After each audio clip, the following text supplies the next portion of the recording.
un esprit. C'est quoi exactement un esprit? Parce que vous savez c'est quoi un corps, on va dire en partie. Le corps c'est physique, c'est visible.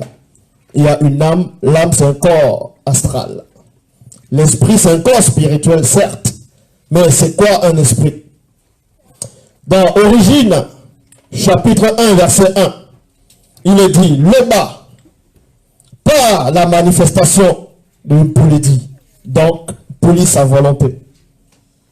On commence par la volonté, ici. Là, c'est avant le commencement de toute chose, dans le visible. C'est très important ce que je vais dire.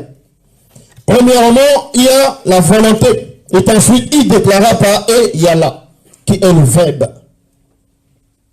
Donc, premièrement, il y a la volonté, et ensuite, il y a le verbe. Il créa au commencement. C'est donc quoi ce commencement? Comment on crée au commencement? Mais avant le commencement, il y avait quoi? Dès la réalité visible, dans physique, Madiba et Baïdi, dans l'eau primitive. Ce sont les trois facettes. La volonté, la parole, donc le verbe, et l'eau, qui sont manifestés au début. L'esprit, l'âme et le corps. La volonté va considérer, va être semblable à l'esprit. La parole, on l'entend, ça prend vie. Ça va représenter l'âme et l'eau va représenter le corps physique. Là, vous montrez déjà dans la Bible l'introduction, mais vous n'avez pas pu voir.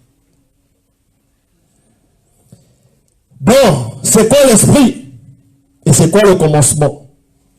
Pour savoir c'est quoi l'esprit, il faut d'abord connaître le commencement.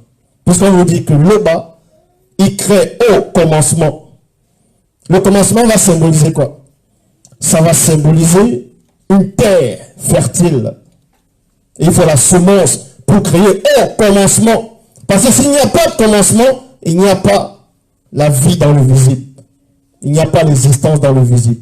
Là, c'est par rapport au visible. Pour cela, on va dans préface. C'est la page 7. Préface, la page 7. Il est dit, bon, pas au tout début, douter de la manifestation non visible de l'existence de l'Oba reviendrait à désavouer que toute conscience intelligible a une origine, ou encore à dire que l'absence du commencement, ça veut dire qu'il n'y a pas de commencement. Mais s'il n'y a pas de commencement, comment on peut créer s'il n'y a pas de commencement? Comment un homme va avoir un enfant sans avoir une femme? C'est ça le commencement. Je ne dis pas que la femme c'est le commencement. Mais en même temps, dans le visible peut être le commencement par rapport pour procréer. Donc il dit ici, dire que l'absence du commencement ait pu manifester l'existence du visible et du non-visible dans cette cohésion qu'est la réalité. Bon, en gros, ça n'a pas de sens. De dire qu'on crée toute chose sans passer par le commencement. C'est pour ça que dans les Bibles classiques, il est dit, au commencement, Dieu créa les cieux et la terre. On ne peut que créer dans le commencement et au commencement. C'est ça le commencement. Mais avant le commencement, il y avait quoi?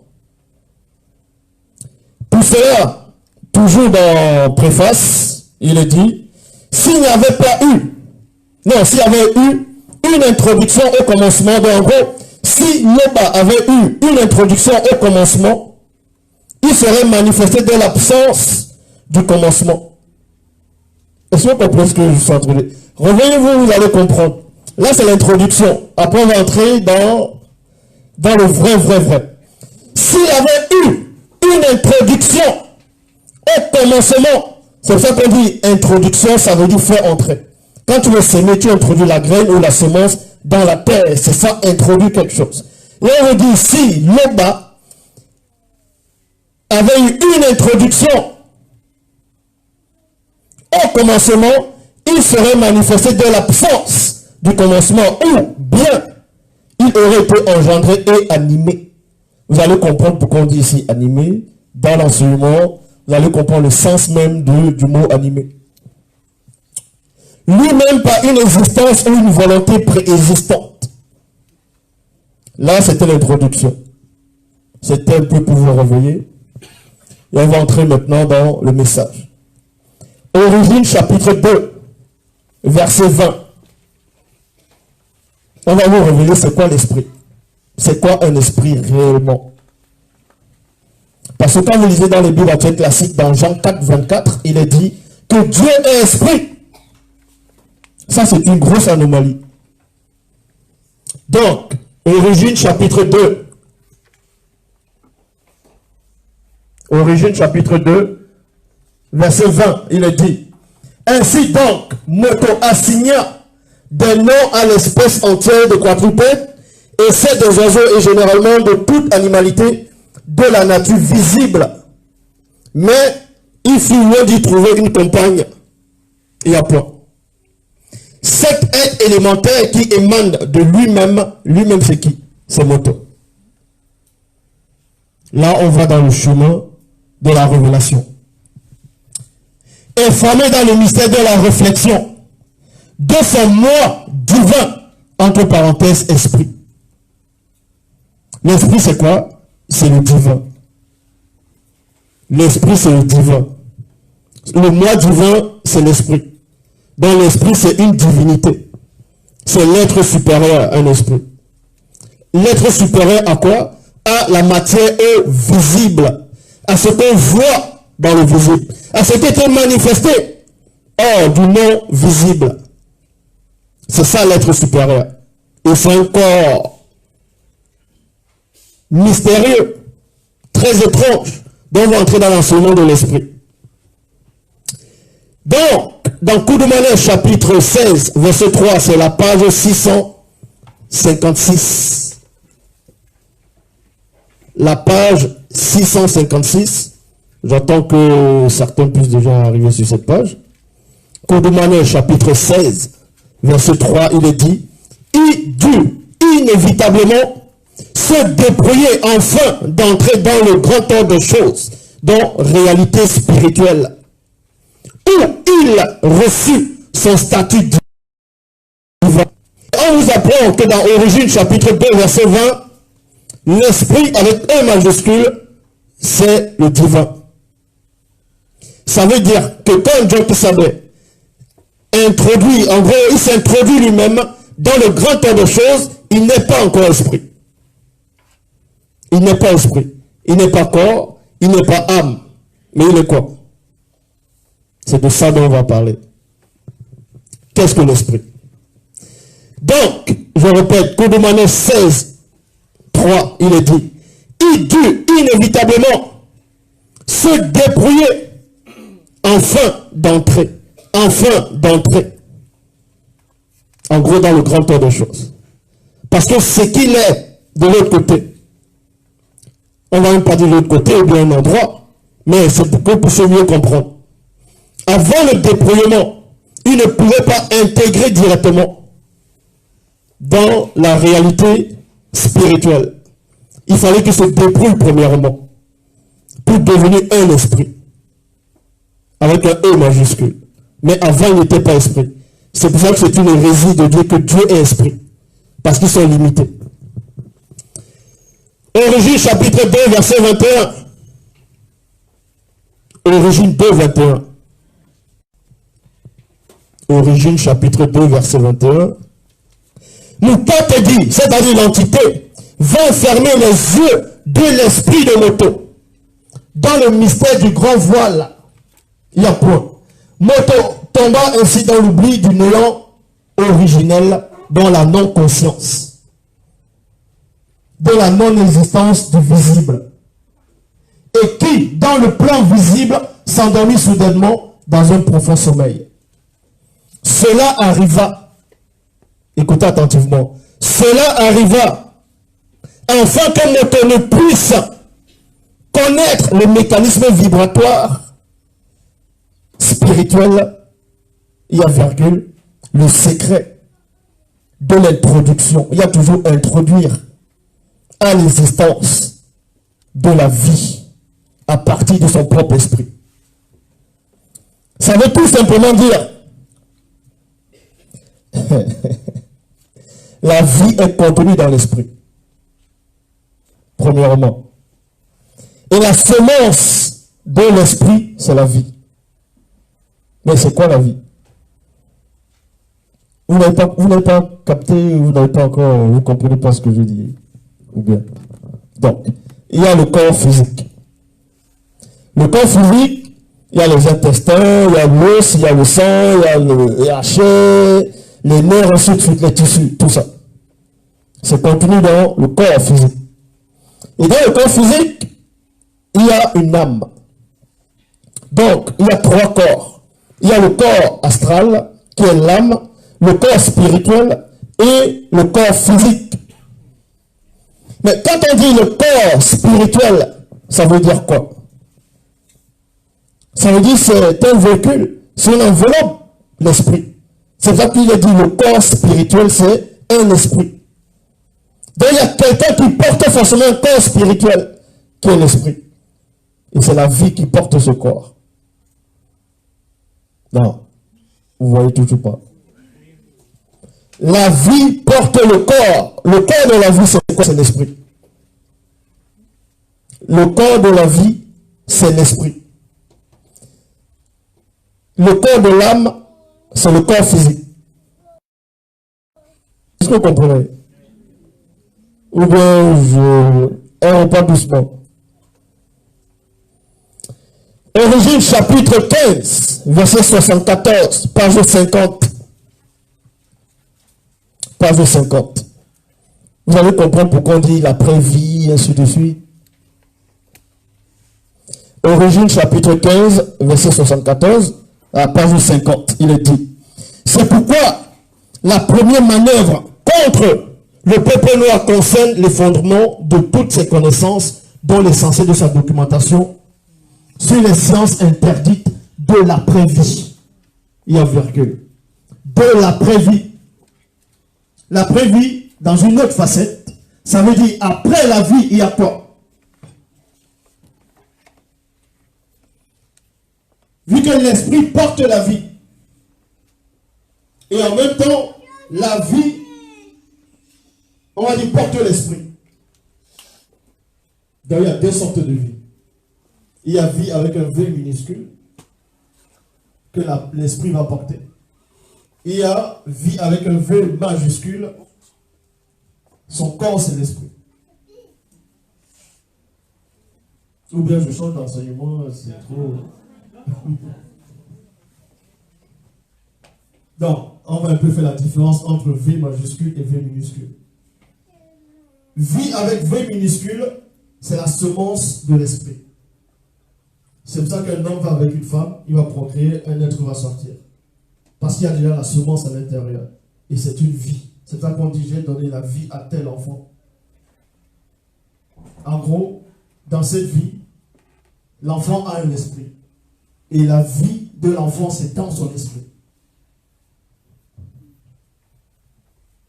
Bon, c'est pour ça qu'il est dit dans Origine, chapitre 15, verset 74, dans la page 50, c'est pourquoi la première manœuvre contre le peuple noir concerne l'effondrement de toutes ses connaissances, dont l'essentiel de sa documentation sur les sciences interdites. C'est pour ça qu'il est dit interdites. C'est pour ça que les auteurs de Bible actuelle classique n'ont pas pu voir cela. Parce que ça avait été caché. Interdit de l'après-vie. Quand on dit l'après-vie, ça dit qu'il y a autre chose. L'après-vie, après la vie, c'est quoi? Dans la vie minuscule du monde des esprits. Après la vie, c'est le monde des esprits. C'est l'esprit. Dans cette vie-là, c'est ce que tout le monde vit là actuellement. Et vous ne pouvez pas sortir de là. Pour sortir de là, il faut comprendre ce qui est animé. Mais, ce qui est animé d'Oubissé, ainsi de suite. Koudoumane chapitre 10, verset 11, page 649. Donc, un esprit porte la vie. Et nous savons que les démons sont des esprits. Est-ce que les démons portent la vie? est-ce que les démons portent la vie? Mais si les esprits portent la vie, est-ce que les démons portent la vie? Est-ce que Satan porte la vie? Est-ce que Satan a la vie en lui-même? Vu qu'un esprit porte la vie. Quand on dit vie, ça va être vie minuscule. Mais si tu n'as pas d'esprit, tu ne peux pas procréer.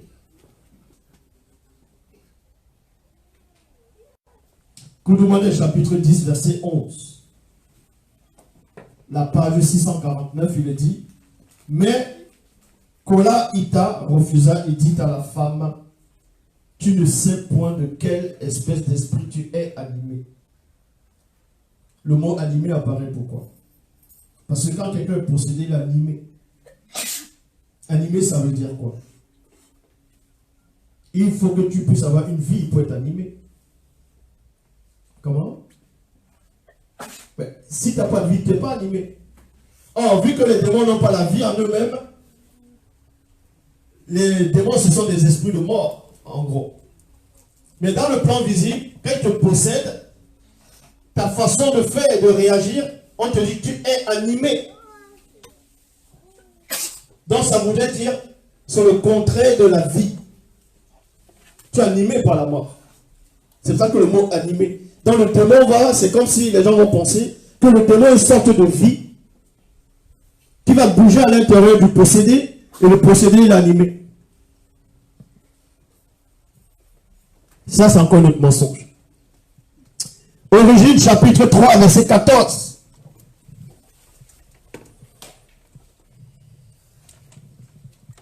Vous allez comprendre la différence entre un esprit d'homme,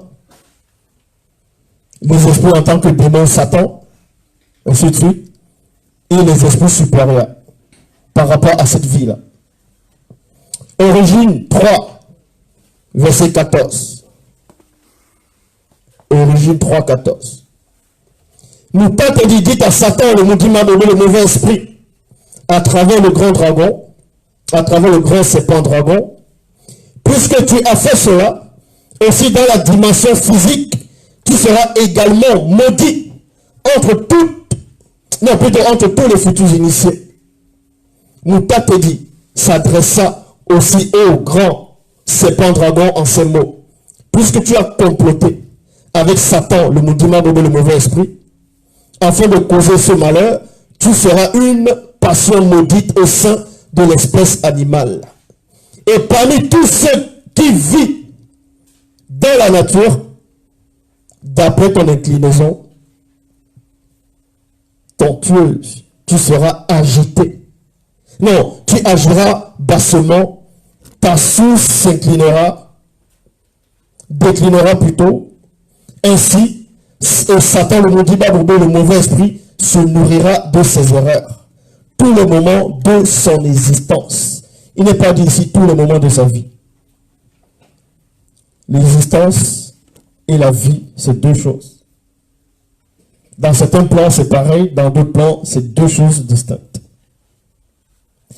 Qui, temporairement maintenu en vie, quoique mort par l'entité de l'existence. Ça veut dire que Satan n'est pas en vie. Puisqu'il n'a pas la vie. Pour avoir la vie, il faut pouvoir procréer. Pour avoir la vie, il faut avoir un souffle d'abord de la grâce de Yoba. Et Satan n'a pas ça. Donc Satan n'a pas la vie. S'il n'a pas la vie, comment expliquer que les Bamoloma Bungulanais ont pu procréer? Ça, on va arriver, c'est petit. Bon, Satan n'existe pas dans un autre plan. Mais dans un autre plan, il est maintenu en vie par l'entité de l'existence. En gros, c'est le mystère du fer à repasser. Tu branches le fer à repasser, il y a le courant qui entre, ça fait chauffer le fer. Mais si on débranche, le fer à repasser n'est plus alimenté par l'électricité. Ça chauffe quand même. Mais quand tu débranches le coup, ça ne refroidit pas d'un coup. Ça reste chaud. C'est comme ça que Satan est. Il n'est pas alimenté mais il est maintenu à une certaine température au fur et à mesure que ça passe à descendre. Pas l'entité de l'existence. De même que tous les gens qui ne connaissent pas le bas, ils sont dans le même état. Mais comment ils arrivent à procréer? Origine chapitre 7, versets 6 à 8. On parle des Bamololoma Bungulane, qui sont descendus sur terre. Et on nous apprend qu'ils avaient la semence dénaturée. Dénaturée ici, c'est quoi? C'est quand ils ont enlevé cette vie-là. C'est pour cela que dans les Bibles classiques, il dit Dieu n'est pas le Dieu des morts, mais des vivants. Parce que quand on dit vivant, il y a vie. Donc, ici, quand il y a eu l'origine 7, 6 à 8, vous allez comprendre que les semences étaient dénaturées. Donc, il n'y avait pas la vie dedans. La vie que nous connaissons. Origine chapitre 4, verset 1. Il arriva bien plus tard que Moto s'unit à Moto. Parce que c'est la femme qui doit venir. Bon, ça doit être dans les questions-réponses si vous voulez. Il arriva bien plus tard que Moto s'unit à Moto. Elle devint enceinte et enfanta Pondissé, un petit homme noir à leur ressemblance. Elle dit, avec l'aide de Moto et l'intervention de l'entité en charge des naissances et l'entité en charge de l'introduction dans le visible, j'ai, selon ma nature, donné et formé la vie. Donné et formé la vie à un petit homme mystérieux. Vous avez lu, mais vous n'avez pas compris ce que ça voulait dire. Elle a formé la vie. Elle a donné et elle a formé la vie. La vie ici, ce n'est pas un homme physique. On forme d'abord la vie en arrière, qui est une sorte de semence. Et cette vie maintenant va donner naissance à un corps qui est l'esprit. Donne naissance à un corps qui est l'esprit. Et l'esprit va donner naissance à l'âme avec le corps. Et Moto était initié par rapport à ça. Donc il dit, j'ai donné et formé la vie à un petit homme mystérieux. Origine chapitre 12, verset 12.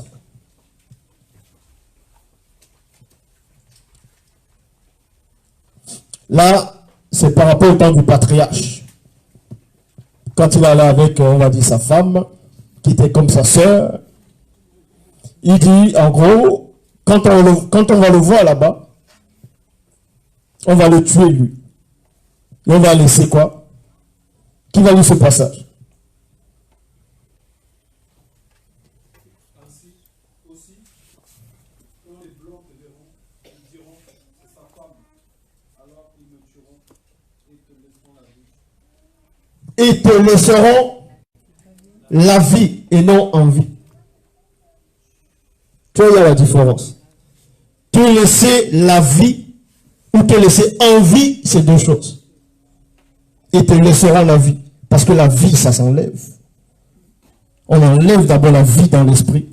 Et l'esprit s'enlève de l'âme. Et l'âme, le sceau se brise.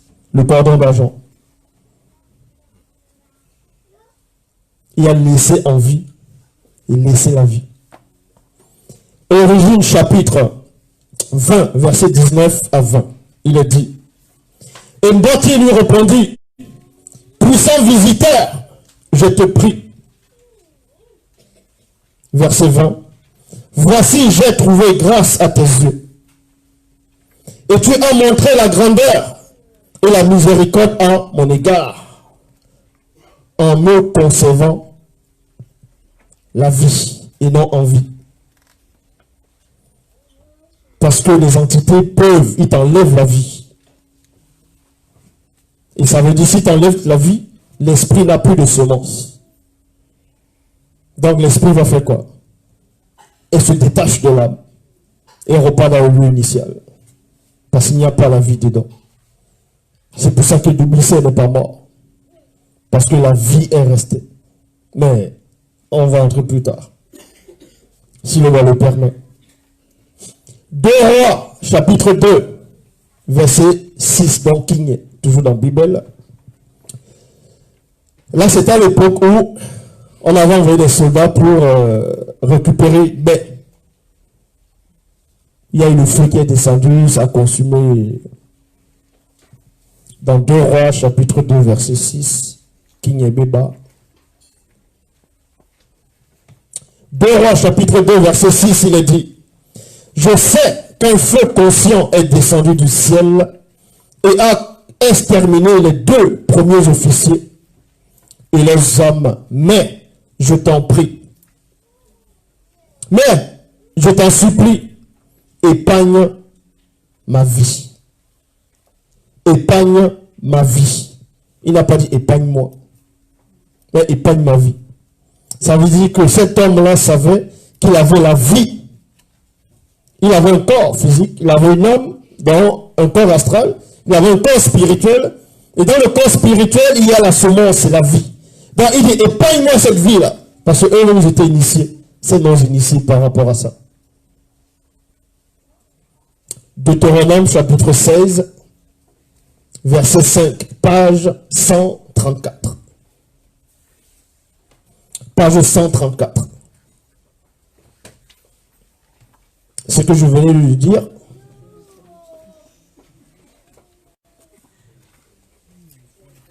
c'était ce que vous pouvez supporter.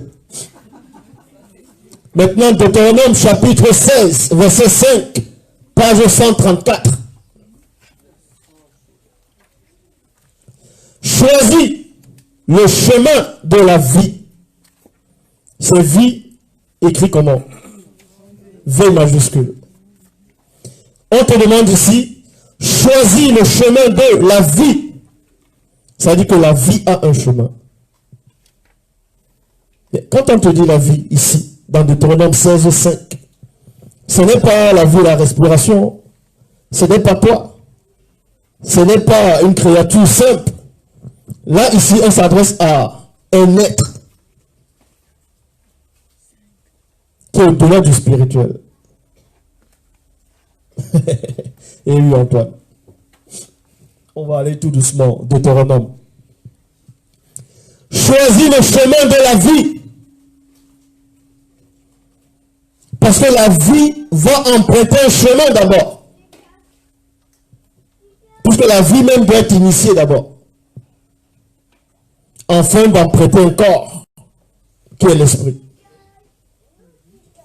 Choisis le chemin de la vie qui mène au bonheur éternel afin que tu vives, toi et ta race. Mouta te dit, chapitre 1, verset 6, page 471. Mouta te dit, chapitre 1, verset 6. Tu vois pourquoi quand tu as lu Mouta te dit tout à l'heure, c'était un peu...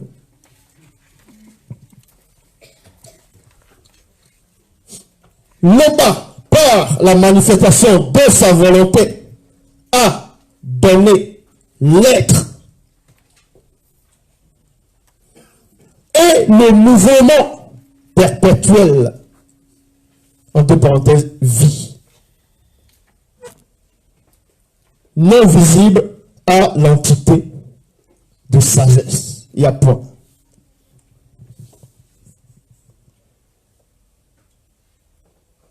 Qui peut m'expliquer ce que ça veut dire ici?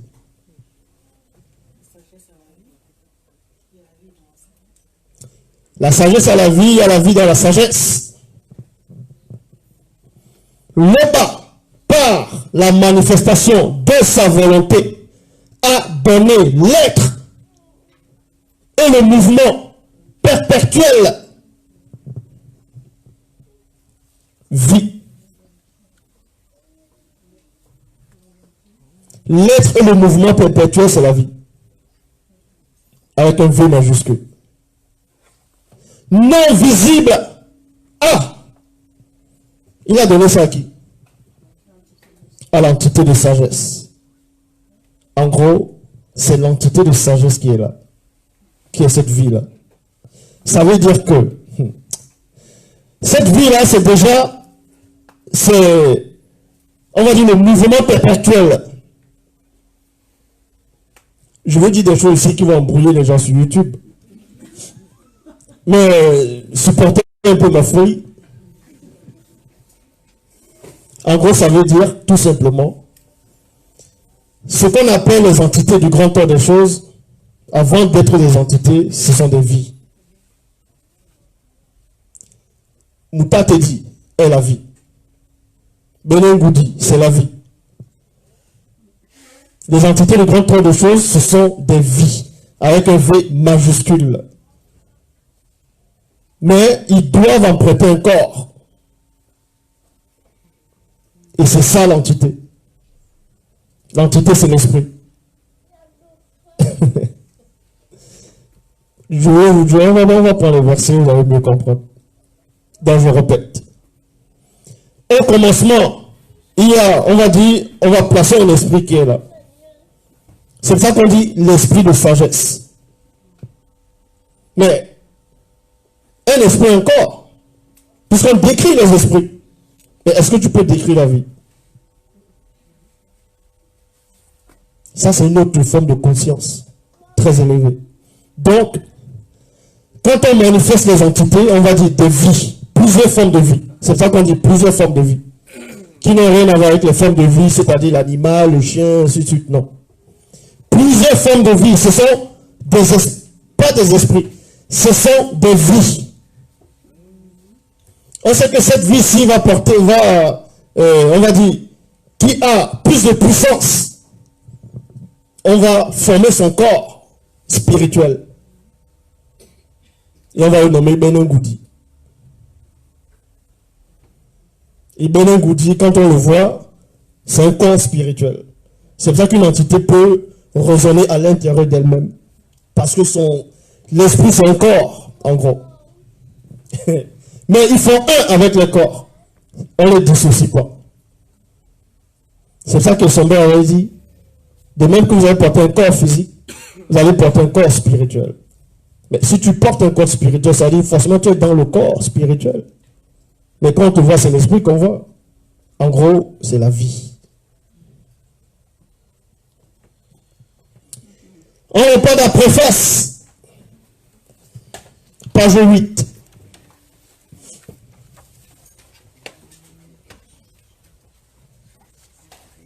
La vie porte un corps. Et son corps, c'est l'esprit.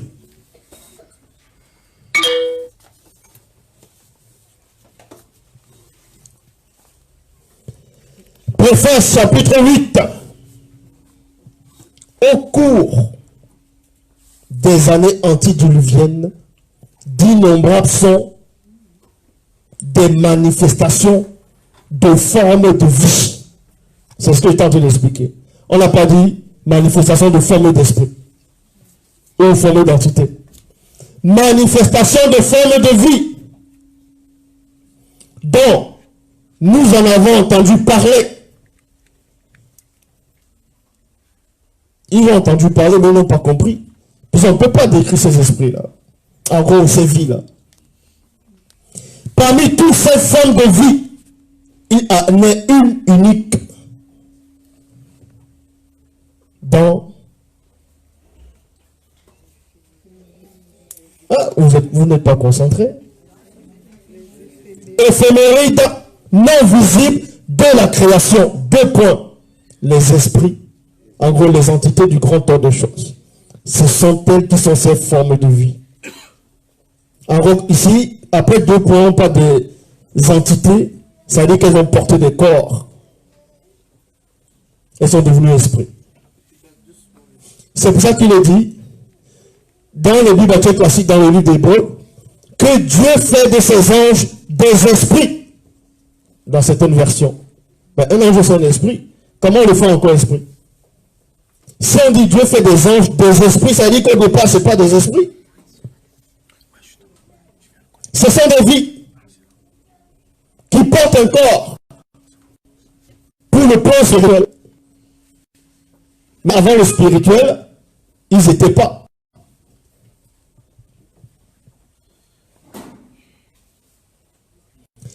Attester que ces entités du grand ordre de choses se sont manifestées aux confins du temps serait une antiphrase.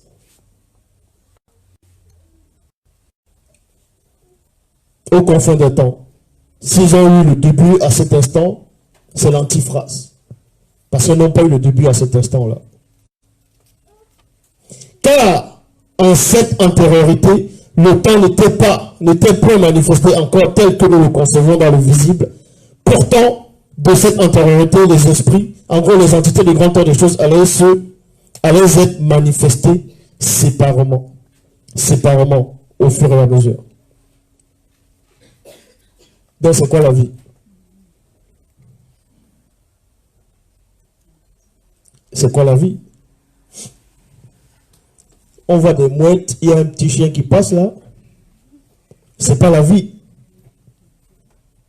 Comment? Oui, c'est un être vivant. On va dire comme ça dans le visible. Mais il n'a pas la vie. Mais comment il arrive à bouger, à crier, à aboyer, tout ça, à manger?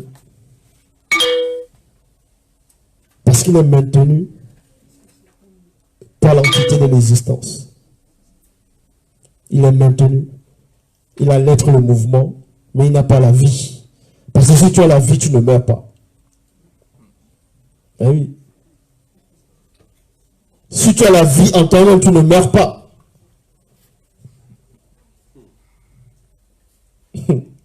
La vie ne peut pas mourir.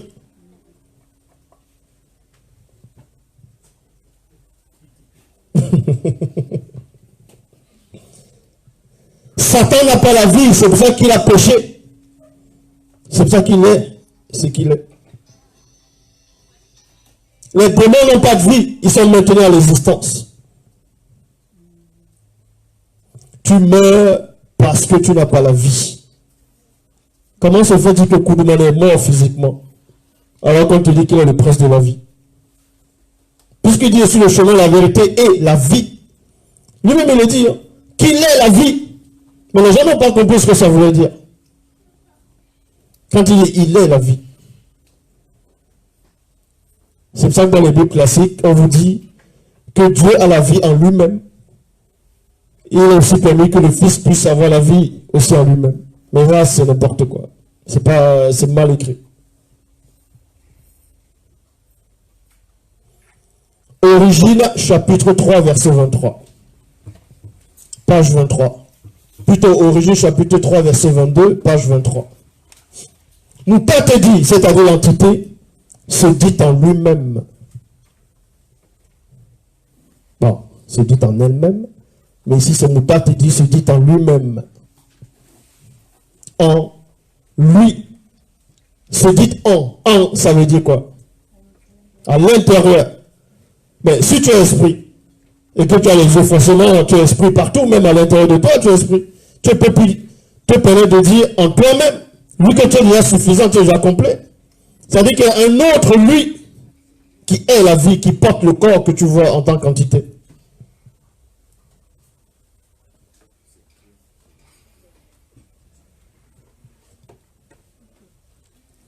Job, chapitre 1, verset 11, page 273. C'est Satan. Satan, le maudit mauvais esprit, se dit en lui-même. Tu vois, il se dit aussi en lui-même. Comment se fait-il qu'il arrive à se dire en lui-même s'il n'y a pas la vie en lui-même?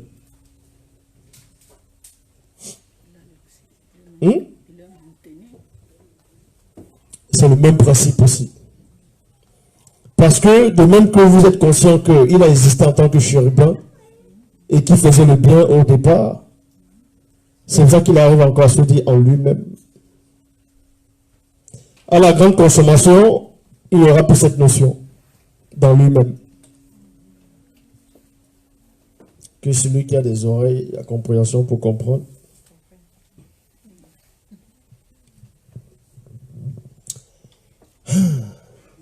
Et Sombé 54, verset 17 à 18, page 776.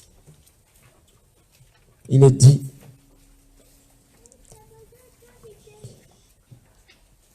vous trouvez ça dans les Bibles classiques dans Hébreux 4, 12. Quand la parole de Dieu elle est vivante, efficace et plus tranchante qu'une épée quelconque à deux tranchants. La parole de Dieu, elle est vivante. Non. C'est même au-delà. Et Sombé chapitre 54, verset 17 à 18, page 771. Car dans le verbe de Loba réside aussi le mystère de la vie.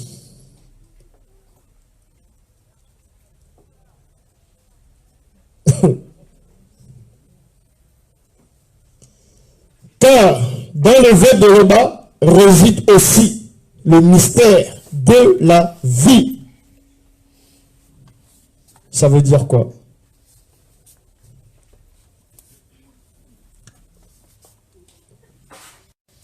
Ça veut dire que le verbe de Loba est au-delà du vivant.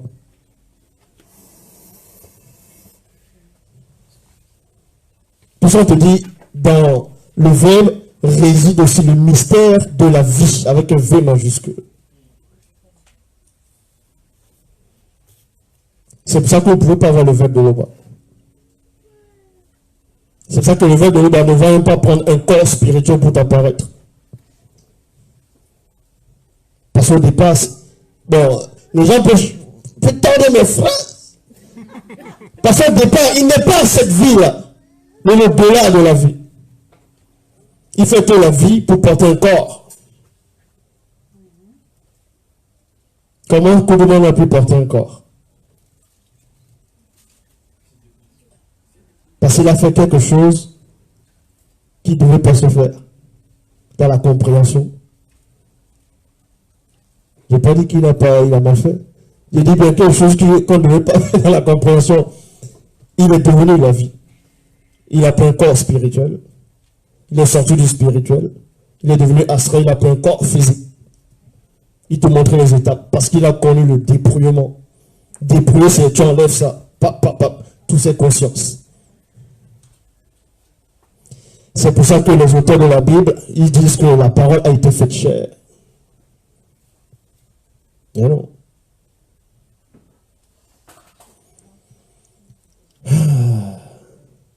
Car dans le verbe de Loba, c'est dans à l'intérieur. Donc, expliquez-moi alors. Avant le verbe, il y a la manifestation de la volonté. La manifestation de la volonté va manifester le verbe. Et quand on manifeste le verbe, est-ce que ça veut dire que c'est la vie? Là, il n'y avait pas encore la vie, c'est pas la vie ça. La vie, ça arrive bien plus tard. Donc là, c'est notre conscience. C'est ça qu'on dit la manifestation de la volonté. Manifestation. Fou, quelque chose qui se manifeste. Le fait de se manifester, il y a déjà un passage. Il y a déjà une manifestation. Et cette manifestation, ce n'est pas la vie. C'est pour ça qu'il est dit Loba est hors de la vie et de la mort. En gros, si vous voulez réellement connaître et comprendre, c'est quoi la vie éternelle? Je le dis, et ceux de YouTube peuvent regarder, vous pouvez crier, c'est votre problème. C'est quoi la vie éternelle? Ou bien, c'est qui la vie éternelle? Benin Goudi est la vie éternelle. Les entités du grand temps des choses sont des vies éternelles. C'est ça qu'on dit que celui qui fait le bien et qui est sauvé aura la vie éternelle. Ça veut dire il va porter un corps glorieux. C'est-à-dire il devient la vie. Et il est éternel. Ben oui, c'est la vie éternelle. Une vie qui ne meurt pas. Vous n'avez pas compris, hein? Donc, en gros, le but, le corps glorieux, c'est quoi? c'est d'avoir la nature des entités du grand temps des choses. C'est vrai qu'il est précisé d'être comme et avoir la nature. La nature, c'est quoi? C'est les natures propres à l'intérieur, c'est la vie. Ce sont des vies.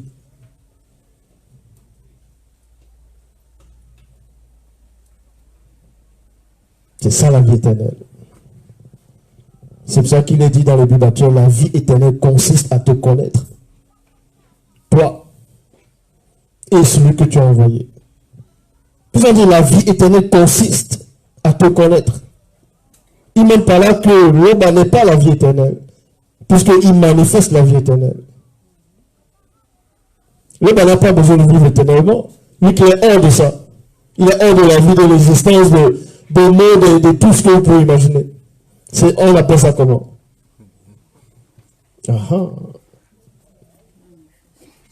C'est pour ça que les entités du grand temps des choses ne peuvent pas mourir.